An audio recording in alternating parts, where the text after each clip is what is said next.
Baiklah, kita lanjutkan materi geometri analit kita mengenai garis singgung parabola.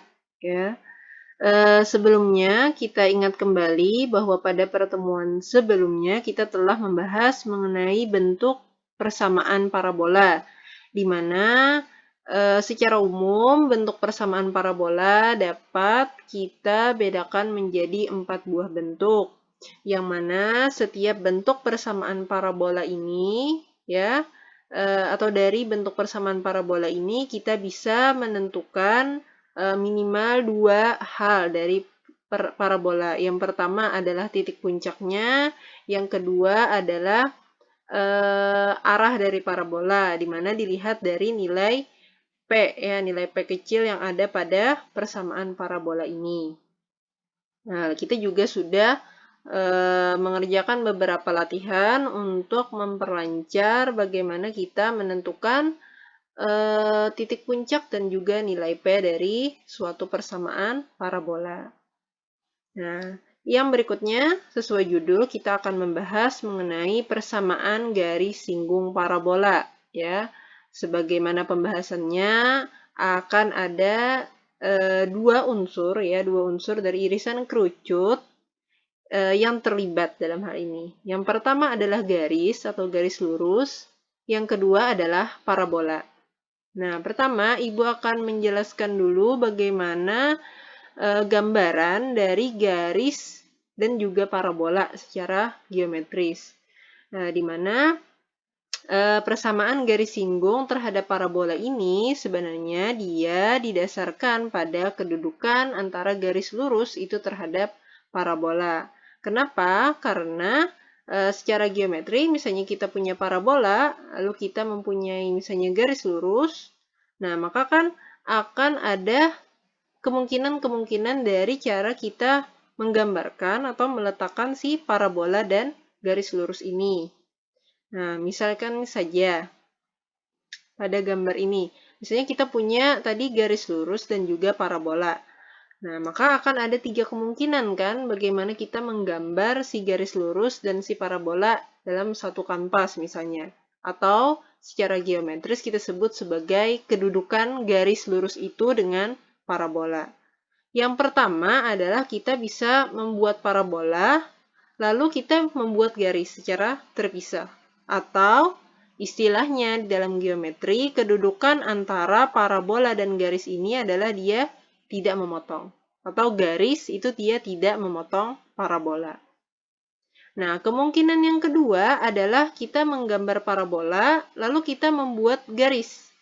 Ya, di mana garis ini dia mengenai si parabola. Atau istilah kita, garis ini dia memotong parabola di dua buah titik, misalnya titik A dan titik B.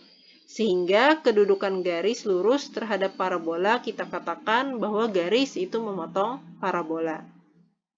Yang ketiga adalah kita punya parabola, lalu kita menentukan satu titik, misalnya pada parabola itu, lalu pada titik itu ada garis lurus. Nah, secara geometris, kedudukan ini disebut sebagai garis itu menyinggung parabola. Nah, dari gambar inilah ya timbul konsep mengenai garis singgung terhadap parabola atau garis singgung parabola. Nah, ini gambaran secara geometrisnya. Bagaimana secara analit?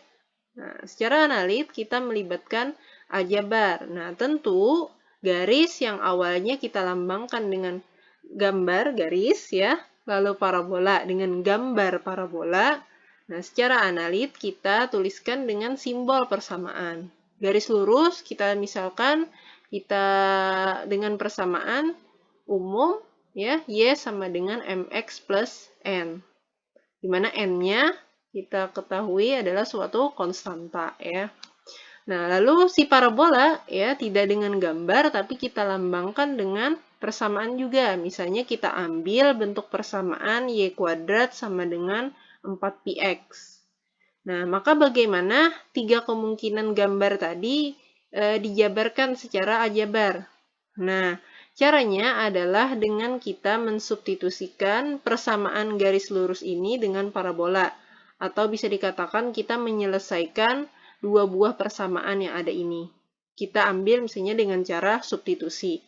Kita substitusikan garis lurus ke persamaan parabola, kita peroleh mx tambah c kuadrat sama dengan 4px, di mana kalau kita jabarkan ya dengan aljabar, kita akan memperoleh m kuadrat x kuadrat tambah 2mn dikurang 4p x tambah n kuadrat sama dengan 0. Nah, jadi ini ya bentuk kita menggambarkan garis dengan si parabola. Ya, kalau secara geometri tadi hanya gambar saja secara terpisah. Nah, kita perhatikan ya bentuk persamaan terakhir ini adalah bentuk persamaan kuadrat.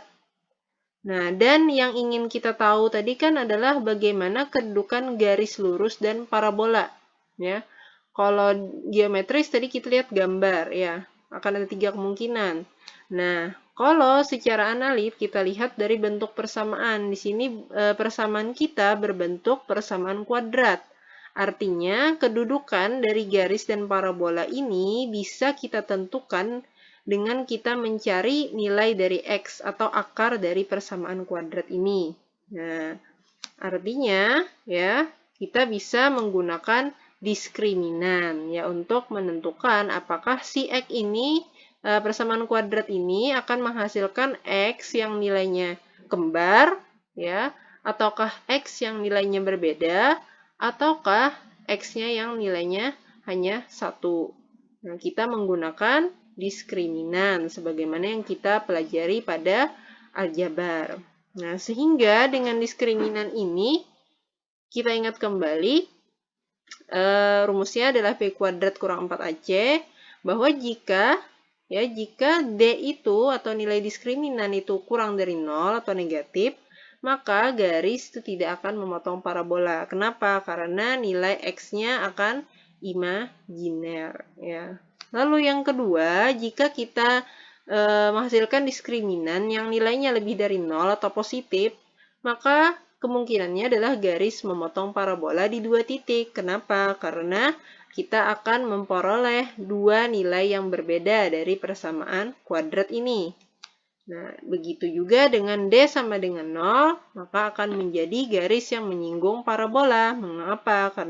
Karena nilai X yang kita peroleh adalah nilai X yang dia itu kembar, atau hanya ada 1 nih nilainya. Nah, dari sinilah secara analit dikatakan bahwa kedudukan garis dan parabola juga 3 kemungkinan. Yang pertama, dia tidak memotong parabola. Yang kedua, garis itu memotong parabola di 2 titik.